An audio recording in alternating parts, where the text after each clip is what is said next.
आज तक इस दुनिया में कोई भी स्पिरिचुअल ऑर्गेनाइजेशन उतना तेजी से पॉपुलर नहीं हुआ जितना तेजी से इस्कॉन पॉपुलर हुआ। ये है 3 साल का साधु भागवत जो कि इस्कॉन का फॉलोअर है। इसको ए फॉर एप्पल नहीं बल्कि ए फॉर अर्जुन आता है। इसको बी फॉर बॉल नहीं बल्कि बी फॉर बलराम आता है।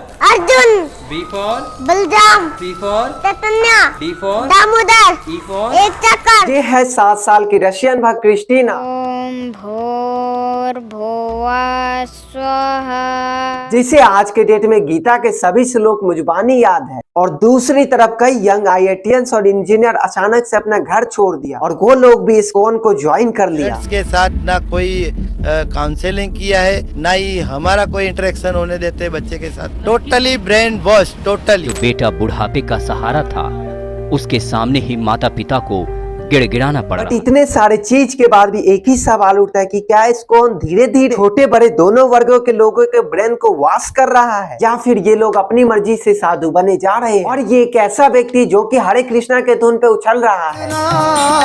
कृष्णा कृष्णा हरे हरे, कृष्णा कृष्णा कृष्णा हरे हरे। और ये कुछ ऐसा विदेशी महिला जो कि हरे कृष्णा के धुन पे नाच रही है। इनको तो लगता है इस्कॉन के डिवोटी इनके अलावा कोई और है ही नहीं।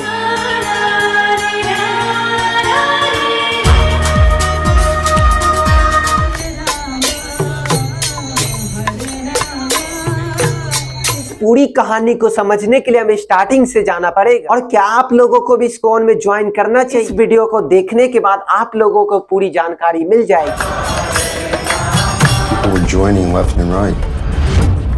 Everywhere people went, they were Hare Krishna. ये है यूएस के वो लोग जो कि 1940 के टाइम पे अपना सर मुंडवा के इस्कॉन के डिवोटी बन चुके थे। ये लोग इंडियन कपड़े पहन के रेलवे स्टेशन, एयरपोर्ट जैसे जगहों पे हरे कृष्णा हरे रामा का धुन जाप करते थे। बट ऐसा क्यों? 1920 में भक्ति वेदांता नाम के केमिस्ट्री ग्रेजुएट को उनके धार्मिक गुरु ने एक दिन कृष्ण भगवान की टीचिंग को पूरे वेस्टर्न वर्ल्ड में पहुंचाने का आदेश दे दिया। अब इन्होंने इस मिशन को इतना ज्यादा सीरियस ले लिया कि सिर्फ 3 दशकों में इस्कॉन को 60 देशों में 225 सेंटर ओपन हो गए। बट कोई भी धार्मिक इंस्टीट्यूशन इतना ज्यादा पॉपुलर कैसे हो गए, वो भी इतना जल्दी?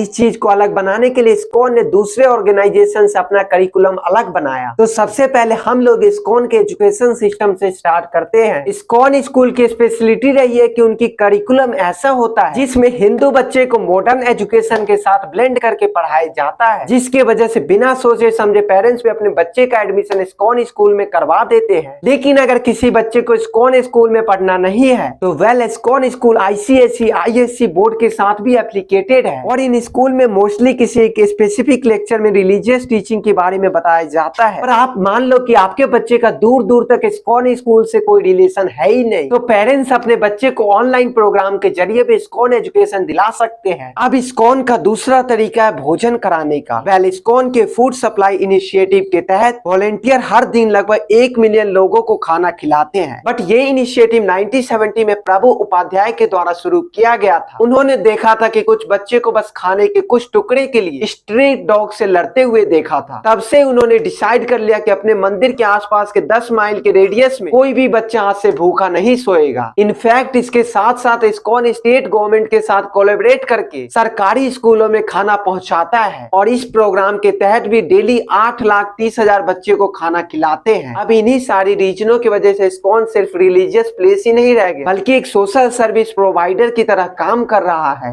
एंड बिलीव मी, कई बार इनकी यही सोशल सर्विस लोगों को मोटिवेट करती है इस्कॉन ज्वाइन करने के लिए। इसका जो एक सबसे पॉपुलर एग्जांपल है गौर गोपाल दास जी, जो कभी पेट्रोल पंप पर काम करते थे लेकिन अब वो एक प्रॉपर इस्कॉन के फॉलोअर बन के लोगों को मोटिवेट कर रहे हैं। और इनके जैसे ही कई और लोग हैं जिनकी कहानी तो और भी गजब है। जैसे योग लीला प्रभु को देख सकते कि उनकी कहानी तो बहुत ही ज्यादा अलग है। उन्होंने अपने जीवन में इस्कॉन को ज्वाइन करने के लिए कितना ज्यादा संघर्ष किया। इन्होंने 12th क्लास में एक दिन अचानक भगवान को ढूंढने के लिए अपना घर परिवार सबको छोड़ दिया और इस्कॉन को जाकर ज्वाइन कर लिया। लेकिन कुछ ही दिन बाद वो अपने वापस घर को लौट गए। फिर उसके बाद उन्होंने बीटेक किया और जॉब के लिए यूएस चले गए। लेकिन यूएस की लाइफ स्टाइल में उनको बिल्कुल भी मजा नहीं आया और उसके तुरंत ही बाद उन्होंने अमेरिका में भी इस्कॉन को ढूंढना शुरू कर दिया। देन उनको रियलाइज हुआ कि इस्कॉन के साथ जुड़ के उनके मटेरियल और स्पिरिचुअल लाइफ दोनों बैलेंस में रहेंगे। और फिर क्या, उन्होंने इस्कॉन को फिर से वापस ज्वाइन कर लिया। सो माय पॉइंट ही, जब किसी भी इंसान को घर, परिवार, दौलत, संपत्ति, हर चीज मिल जाता है